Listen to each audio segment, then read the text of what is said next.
주로 비문학에서 활용할 수 있는 등급별 밑줄 활용 방법. 이 등급을 어떻게 나눌 수가 있냐면은 먼저 1등급이 있고 1등급 이상. 근데 여기서 이제 1등급이라고 하는 것은 1컷 3에 이제 머물고 있는 학생들을 대상으로 얘기를 할 거예요. 그 다음에 2에서 3등급 정도 된 학생들. 그 다음에 4에서 5등급과 5등급보다 더 아래인 학생들이 있는데 난 여기서 4, 5등급하고 5등급 아래인 학생들을 미안하지 묶을 거예요. 왜냐하면 이 학생들은 아직은 독해력이 부족하다. 독해력 자체를 끌어올려야 되기 때문에 그렇기 때문에 밑줄 자체가 큰 의미가 없는 경우가 많다. 일단 여기서부터 한번 설명을 해볼게요. 4, 5등급은 사실은 공부를 많이 한 거거든. 5등급 이하 학생들 보면은 굉장히 다양하게 밑줄을 그어요. 책략이 없이 전략이 없이 하는 사람들이 많고 사실은 공부를 안 해보셔가지고 4, 5등급 같은 경우는 이제 공부를 좀 해봤기 때문에 밑줄을 좀 긋긴 하는데 사실은 의미가 없는 경우가 많다. 왜냐하면 밑줄을 그어도 사실은 이해가 되지 않기 때문이에요. 그래서 이분들은 평소에 공부를 할 때 그리고 실제 모의고사에서 거의 유사한 방법을 사용해야 돼요. 일단 이렇게 해야 돼요. 일단 밑줄을 그을 생각을 아예 버리고 자유롭게 표시를 하든 안 하든 읽기 시작을 해요. 읽기 시작을 하는데 한 문단을 읽고 얘를 머릿속에서 요약을 해. 요약을 해서 바로 이 빈칸이나 연습장에다가 요약을 해버리는데 그냥 주제문으로 요약을 절대로 하지 말고 의미가 없거든. 주제문으로 요약을 해봤자 그 문제를 풀 수가 없고 논리 구조를 따라올 수가 없어. 그 문단에 논리 구조를 그림을 그렸는 거예요. 도식화를. 얘가 얘를 가고 얘가 얘를 공격을 하고 이런 식으로. 그런 식으로 이해를 한 다음에 다음 문단 넘어가고 다음 문단 넘어가고 계속 넘어가. 그러니까 여러분 시간을 잴 수가 없는 거고 잴 필요도 없는 거지. 그런 식으로 하고 문제를 풀어보고 또 문제에서도 마찬가지로 이 문제가 뭘 요구하고 있는지 이 보기도 전부 다 요약을 해보시고 요약을 한 걸 토대로 문제를 풀어본 걸 토대로 해설을 보고 다시 확인해보시고 이 과정을 꾸준히 거쳐요. 내가 예전에 얘기를 했잖아요. 여러분들이 굉장히 실수하는 것 중에 하나가 다른 과목도 마찬가지예요. 영어 같은 것도 마찬가지예요. 국어, 수학 모든 학습이 초급에서 중급으로 갈 때랑 중급에서 고급으로 갈 때랑은 굉장히 큰 공부 방법의 차이가 있다. 초급에서 중급으로 갈 때는 기초적인 개념, 기본적인 개념 아주 좋은 거를 굉장히 반복을 하거나 굉장히 깊게 이해를 하는 것이 중요해요. 정독이 굉장히 중요해요. 제대로 된 이해. 근데 중급 이상이 되면은 다독이 중요하기 시작합니다. 근데 보통 영어 같은 거는 중급이 되는 과정이 1등급 이상부터 중급이 된다고 봐요. 왜냐면 우리나라 사람이 영어를 못하거든. 근데 충격적이게도 국어는 다 네이티브 스피커지. 그래서 국어는 3등급에 도달하기 전까지는 아직 초급으로 보고 이렇게 시간에 상관없이 아주 자세하게 이해하는 방법으로 반드시 공부를 하고 그리고 3등급에 도달하면 다른 방법으로 또 공부할 거야. 이렇게 이제 얘기를 해주면 선생님한테 이제 궁금점을 표시하는 느낌. 그러면요 모의고사도 어떻게 해? 3월 모의고사 때. 그러고 앉아있으면 지문 하나 하면 끝날 것 같은데요. 그럴 때는 이렇게 하세요. 이 사람 뇌가 되게 재미있어가지고 뇌가 여러분 가소성이라는 말 들어봤어. 복잡한 얘기인데 좀 쉽게 얘기를 하면은 관성을 가지고 있어요. 그래서 뇌가 이해가 안 된 상태가 있으면 그대로 이해가 안 된 상태로 계속 유지가 돼요. 이해가 되기 시작한 상태가 있으면 이해가 되기 시작한 상태로 높은 상태로 계속 유지가 되는 거예요. 이걸 활용을 해서 어떻게 하냐면은 이제 모의고사 3월 달에는 3월 모의고사나 4월 모의고사, 6월 모의고사, 5월 모의고사 다 마찬가지야. 그때는 먼저 한 문단을 읽고서 자기 나름대로 살짝 요약을 해봐. 아주 빠르게. 그리고 나머지는 그냥 읽어. 그리고 선생님 나중에 설명하는 2, 3등급 학생들의 그 폼을 약간 따라하십니다. 그럼 되게 웃긴 게 첫 번째 문단을 살짝 요약하면서 한번 머리가 뇌 속에서 이해를 걸고 지나가잖아. 그럼 나머지도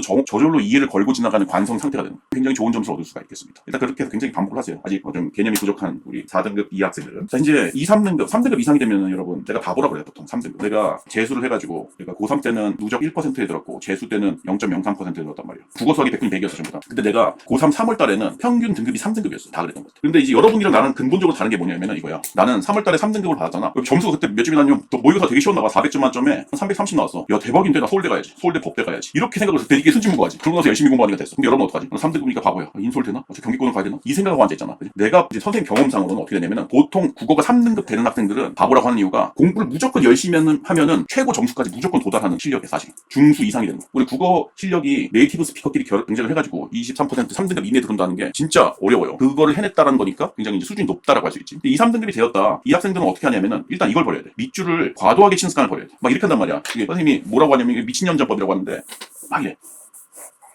밑줄을 미친 듯이 쳐. 그러면 이제 최대 단점이 뭐냐면은 얘가 시간이 엄청나게 걸려. 예를 들어서 내가 이해를 하지 않고 밑줄을 미친 듯이 치기만 해볼게. 그래도 시간이 상당히 걸린단 말이야 이게. 지금 미친 듯이 쳤지. 근데 여러분 여기 치면 이렇게 치고 있어. 이거 다 치는데 몇 분 걸릴 것 같아. 진짜 오래 걸리지. 일단 그게 하나가 있고 문제는 음성적 독해로 곤두박질 친다라는 게 문제가 있어. 이 밑줄 치면서 읽는다는 거는 여러분 글자 자체의 발음을 읽는다는 것과 굉장히 유사해. 선생님이 예를 들어서 밑줄 치지 마라 그러면 어떻게 하냐면 밑줄을 진짜 그치 않고 이러고 있어요. 허공에서 똑같은 거야. 여러분 의미적 이해를 하지 않고 음성적 이해를 하고 있기 때문에 이해에 굉장히 도움이 안 돼서 시간이 또 허비가 된다. 되게 웃긴 게 2, 3등급 학생들이 밑줄 지나치게 많이 그는 학생들한테 밑줄 금지만 시킬 경우 그것만 시켜도 점수가 대폭 상승되는 경우가 많아. 근데 이렇게 문제가 생기지. 밑줄이 선생님 금지되면요 집중이 안 돼요. 굉장히 합리적인 얘기. 밑줄을 긋고 적극적으로 참여를 하면서 공부를 하는 게 굉장히 좋은 방식이거든. 그래서 어떻게 하냐면 동그라미, 세모, X, 슬러시 맞춰. 이렇게 맞춰. 그러면 어떻게 되면 자동적으로 음성적 독해에서 의미적 독해로 점프를 할 수가 있어. 그렇게 시작을 하는 거야.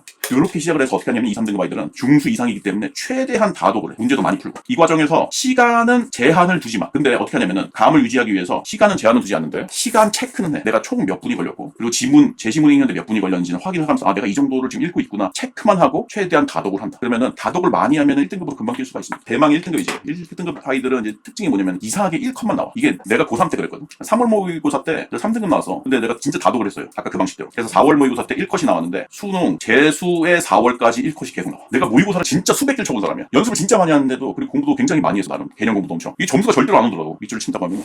할 때. 이렇게 했어.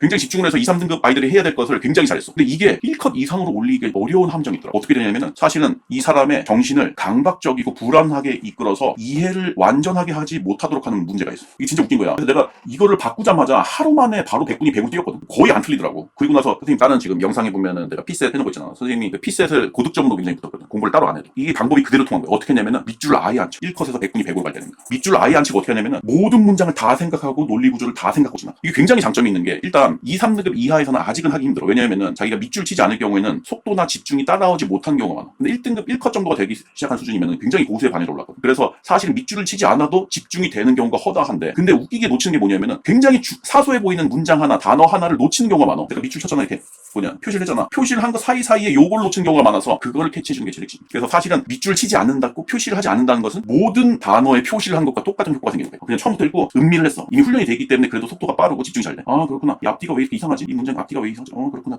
하고서 어디서 다 집어넣는 상태로 그렇게 하니까, 그때 당시에는 문학이 굉장히 어려운 시절인데 문학이 굉장히 감각적으로 잘 풀리고 비문학도 잘 풀릴 뿐만 아니라, 근데 놀랍게도 수능 국어보다 P셋 굉장히 고난도 비문학이 나오는데 고난도 비문학에서 훨씬 잘 먹히더라. 왜냐면 고난도 비문학의 경우에는 굉장히 어려운 독해, 고난도의 논리 독해를 요구하기 때문에 최대한 그 사람들이 머리를 써서 이해를 하는 과정이 필요하거든. 제가 표시를 아무것도 하지 않고 하는 과정만으로도 그게 안정적으로 도모가 되더라. 또 5월 이후부터는 거의 국어 모의고사가 틀리진 않았어. 그리고 P셋 할 때도 굉장히 고득점으로 인정을 했고요. 이걸 해보시면 여러분들이 독해에서 많이 도움이 되지 않을까 이렇게 생각을 하고 있습니다.